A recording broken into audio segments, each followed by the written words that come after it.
Last summer, I saw Hanabie deliver a show that did nothing to impress me.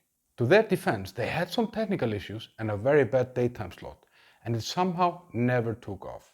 So I had sort of written this band off, but I decided to give them a second chance because I wanted to see if this show would be fire or another flop. As any serious metal fan, I have been exposed to the whole Japanese metal wave, and Hanabie has been one of the names everyone talks about. So when I saw that they would be playing at Brutal Assault last summer, I was super excited to see them. But at that festival, they had issues with their backing track. They got a tough daytime slot, and honestly, they looked a little bit lost. And I even referenced them in my WASP video, saying that bands should be able to play their music without backing tracks. And it's crazy, I saw this band Hanabie, the Japanese band, they couldn't play because their backing track didn't start. Imagine being on stage with all your instruments and you can't play your music because a tape recorder doesn't work. But when this tour was announced, I thought, fine, one more shot, prove me wrong. And I'm really glad that I did, because this show gave me a totally new perspective, especially around the backing tracks, the crowd that they attract, and the overall detail around this band.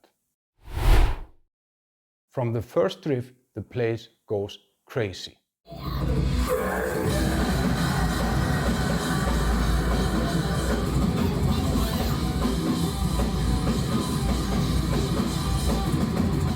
The guitarist was shredding like a possessed animal, and the drummer, it's like a machine, but not like a drum machine, but like a human machine. And I really hope that she won't do a Spinal Tap on them, because she is their fourth drummer in like 10 years. Their main singer, Yukina, she doesn't just switch from lullaby to scream in a split second. She owns the room. She's screaming, controlling everything, and she turned the venue into one giant circle pit.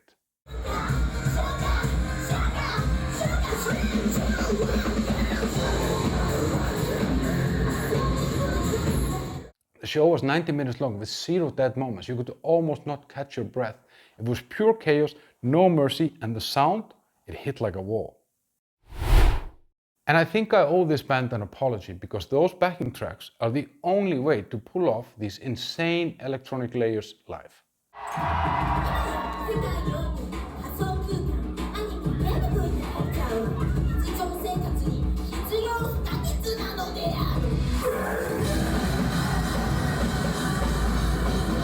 So in this case, it's not cheating, it's enhancing. And another thing that I noticed about their show is that on the surface, the whole thing looks like a chaotic circus. But when you zoom out, you actually see that every detail, every color, costume, and lights are in a perfect symmetry, enriching the music. So this is next level production that I think will only get more grand as the band grows in popularity. But there was this thing that surprised me. The crowd was overwhelmingly male. I find that a little bit weird, because I think that Hanabie could easily be pulling more women into metal, because their music is heavy, accessible, and fun all at the same time. So was this show a fire or flop? Well, they didn't just redeem themselves. They delivered one of the most fun and intense shows that I've seen this year. And I'm very happy that I haven't made my best concerts of 2025 video yet, because I might just have to include this show on that list. So I was wrong, very wrong. A Hanabie show is a must-see, and that is quite big, coming from someone who has a very complicated relationship with metalcore.